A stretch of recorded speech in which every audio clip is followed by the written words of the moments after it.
Shalom saudara, saya percaya saudara hari ini diberkati Tuhan, penyertaannya sempurna, perlindungan Tuhan sempurna dalam kehidupan kita semua, amin. Saudara, hari ini saya mau menyampaikan satu tema yang luar biasa, yaitu mengenai penghargaan.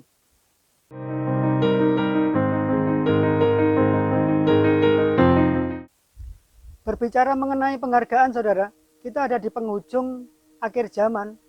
Sangat langka sekali orang yang memberikan penghargaan bagi orang yang layak untuk mendapatkan penghargaan itu. Zaman ini dipenuhi dengan orang-orang yang tidak bisa memiliki beban, yang tidak memiliki beban untuk menghargai satu pekerjaan yang dilakukan oleh orang lain, satu upaya yang dilakukan oleh orang yang telah berjasa dalam kehidupan kita. Seringkali kita kurang memperhatikan hal itu. Kenapa? Karena hidup kita egois, saudara. Di akhir zaman ini hati-hati dengan kelakuan manusia yang cenderung egois, tidak mau berterima kasih, tidak pernah merasa dia sedang ditolong orang, tidak pernah menghargai, apalagi yang namanya pemimpin, saudara. Saya yakin pemimpin itu berbicara luas, saudara. Pemimpin tidak hanya di kantor, pemimpin tidak hanya kita sebagai kepala keluarga, tetapi pemimpin itu juga ada pemimpin rohani, saudara. Dimanapun kita pasti ketemu pemimpin. Apalagi saudara dan saya sebagai jemaat Tuhan, pasti kita memiliki satu figur, satu pemimpin yang senantiasa menolong kita, saudara, yang menggembalakan kita, saudara. Nah, hari ini kita akan belajar satu tema, yaitu penghargaan.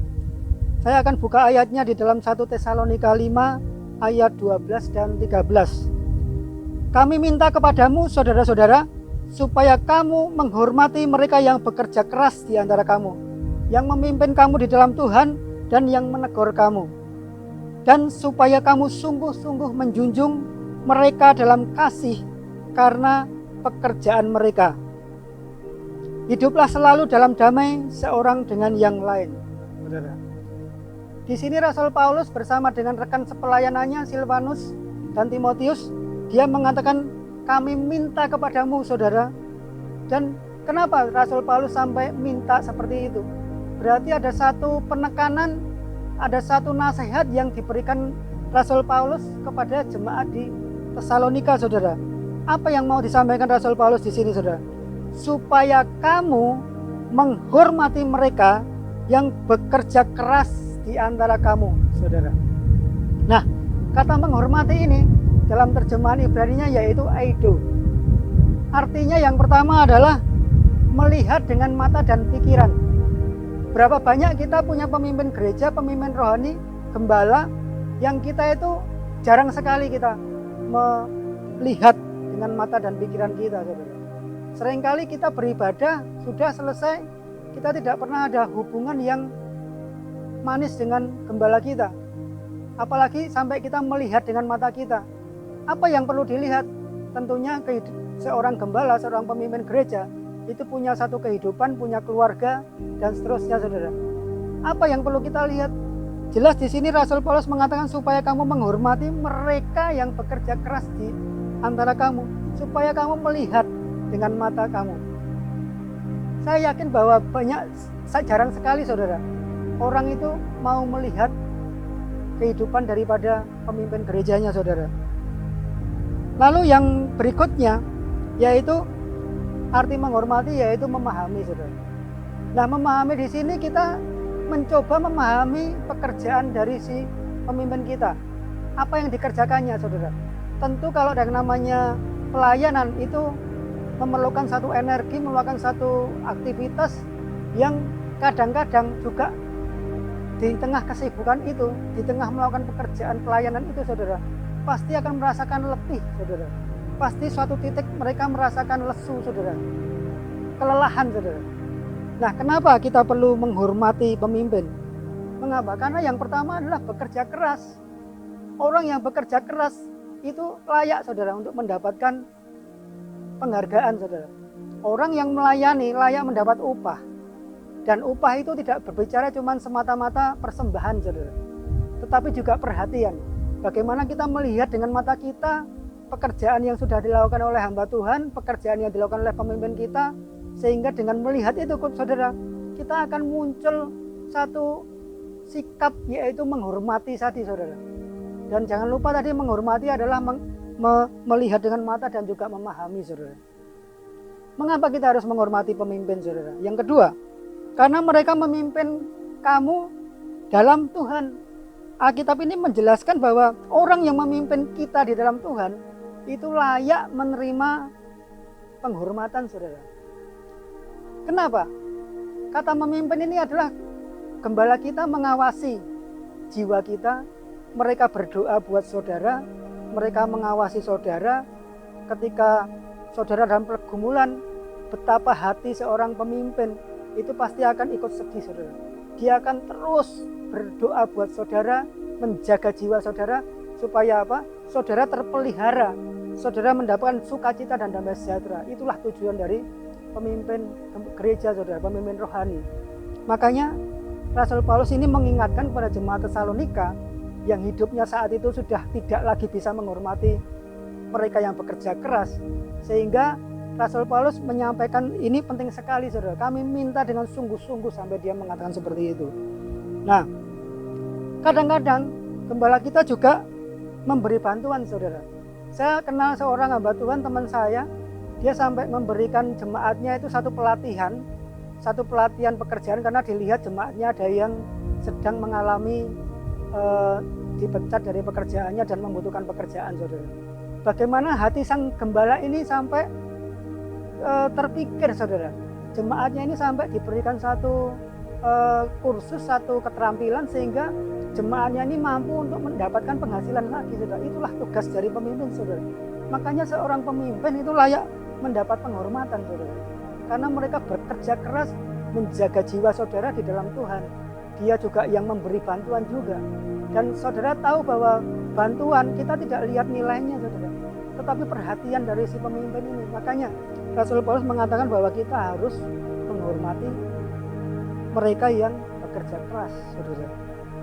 Nah, memimpin dalam Tuhan juga berarti juga menjadi pelindung saudara. Ingat bahwa tugas dari gembala yaitu membawa domba-dombanya kepada Tuhan, membawa domba-dombanya ke air supaya mendapat minuman, menjaga domba-domba supaya mendapat makanan. Itulah tugas pemimpin saudara. Dia melindungi domba-dombanya. Bahkan Tuhan Yesus, kita tahu bahwa di dalam Alkitab Tuhan Yesus mengatakan kalau ada satu ekor domba dari 100 ekor domba hilang saudara, maka akan dicari saudara. Dan ketika domba itu diterkam oleh serigala, maka tugas gembala adalah melindungi dombanya dari terkaman serigala. Itulah pelindung saudara. Makanya pemimpin itu sebetulnya bukan gila hormat saudara, tapi seorang pemimpin wajib kita hormati saudara. Karena kalau saudara mau mendapat berkat secara rohani saudara, mari kita menghormati mereka yang sudah bekerja keras buat kita saudara.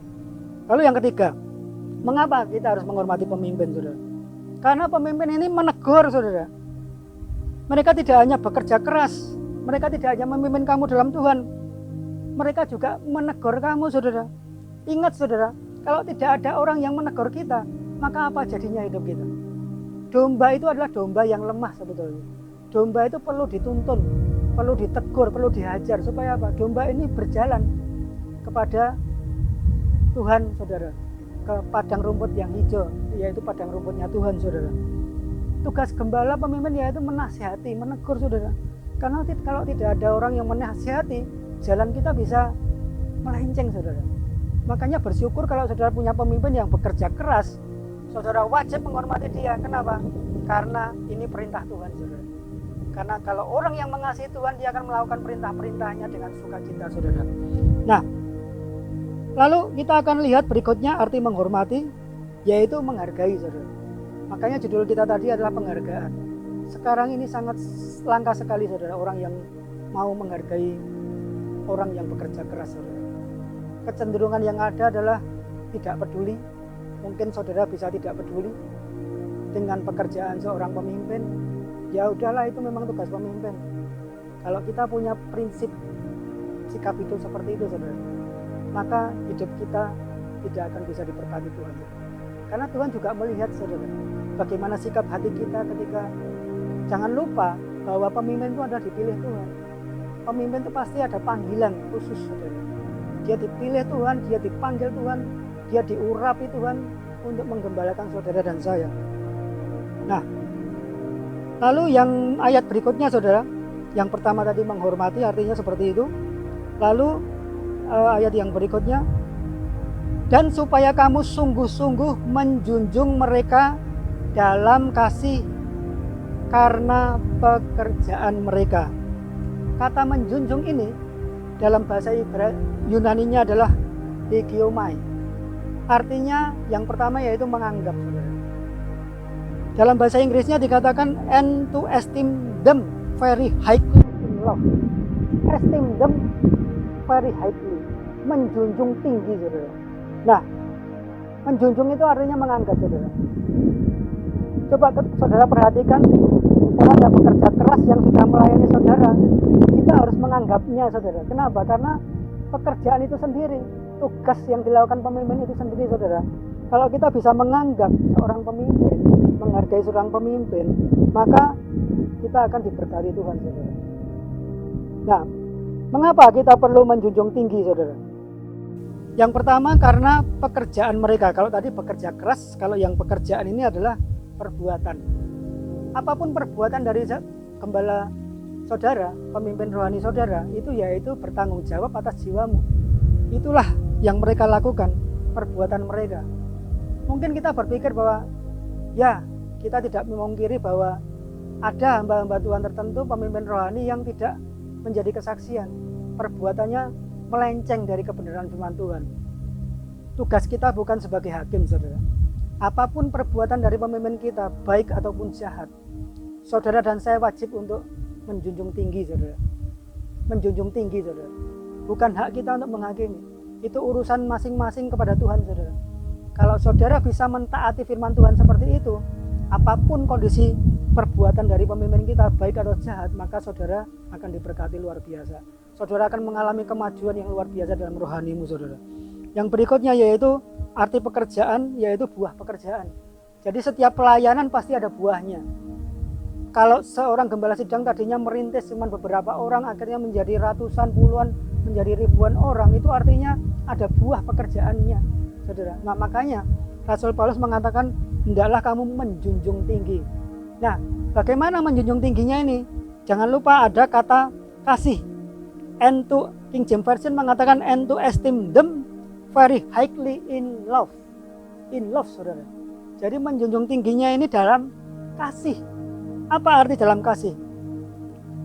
Kasih ini agape, artinya ada niat baik. Jadi kalau saudara menjunjung tinggi seorang pemimpin, itu harus dimulai dari niat baik dulu. Ketika saudara niat baiknya yaitu menjunjung tinggi pemimpin, pemimpin akan merasa dihargai, dia akan melakukan tugasnya dengan penuh sukacita. Tidak ada orang yang hidup tanpa perasaan, saudara. Pasti ketika kita menghargai pemimpin, menjunjung tinggi pemimpin, pemimpin akan berbesar hatinya, pemimpin akan melakukan tugasnya dengan lebih semangat lagi dan lebih penuh sukacita lagi, saudara. Makanya arti yang berikutnya yaitu menjunjung dalam kasih.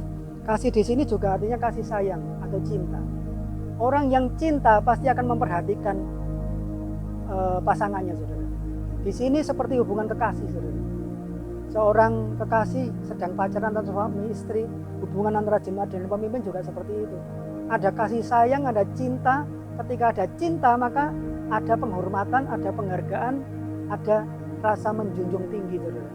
Nah, makanya Rasul Paulus mengatakan menjunjung tinggi mereka di dalam kasih. Hanya kasih yang menggerakkan orang untuk bisa melakukan seperti itu, saudara. Dipertanyakan kalau kita tidak bisa menghormati pemimpin, kalau kita tidak bisa menjunjung tinggi pemimpin, itu artinya di dalam hati kita tidak ada kasih, saudara. Padahal kita menyembah Allah, yaitu kasih, saudara. Allah itu kasih. Kalau kita jadi anak-anaknya tidak seperti dia, serupa dengan Kristus yang adalah kasih, maka dipertanyakan kekristenan kita. Kita tidak mungkin menjadi murid Kristus. Kita tidak mungkin menjadi orang yang Kristen yang mengenal Tuhan. Makanya kenali Tuhan kita, kenali pemimpin saudara. Tidak susah, saudara, sebetulnya. Kita memperhatikan mereka, kita berdoa untuk pemimpin, kita bahkan memberi sesuatu kepada pemimpin, memberi di luar persembahan. Bahkan kalau saudara digerakkan Tuhan, saudara coba lihat sekali lagi kondisi pemimpinmu. Apakah dia sedang dalam pergumulan atau tidak, saudara? Kalau dia sedang dalam pergumulan, doakan, saudara. Dukunglah dia. Maka seorang pemimpin akan merasa kuat kembali, saudara. Karena sekali lagi, Tuhan memilih pemimpin pasti ada tujuannya, pasti ada rencananya yang khusus. Oleh sebab itu mari kita ikuti, kita dengar firman Tuhan hari ini bahwa penghargaan itu sesuatu yang dialaskan, didasarkan oleh kasih. Kasih itu yang menggerakkan kita semua untuk menghormati dan menjunjung tinggi pemimpin. Jangan sampai kita menjadi orang yang tidak diberkati Tuhan, kita menjadi rugi, saudara, kalau kita tidak menghormati pemimpin kita. Mari kita berdoa buat pemimpin kita, mari kita perhatikan keadaan, kondisi mereka. Dengan memperhatikan itu berarti saudara sedang melakukan kasih, saudara. Kiranya renungan firman Tuhan dari Gerbang Pemulihan ini memberkati saudara semua, memberikan pewahyuan, memberikan pengertian, dan kita akan jumpa lagi minggu depan. Tuhan Yesus memberkati.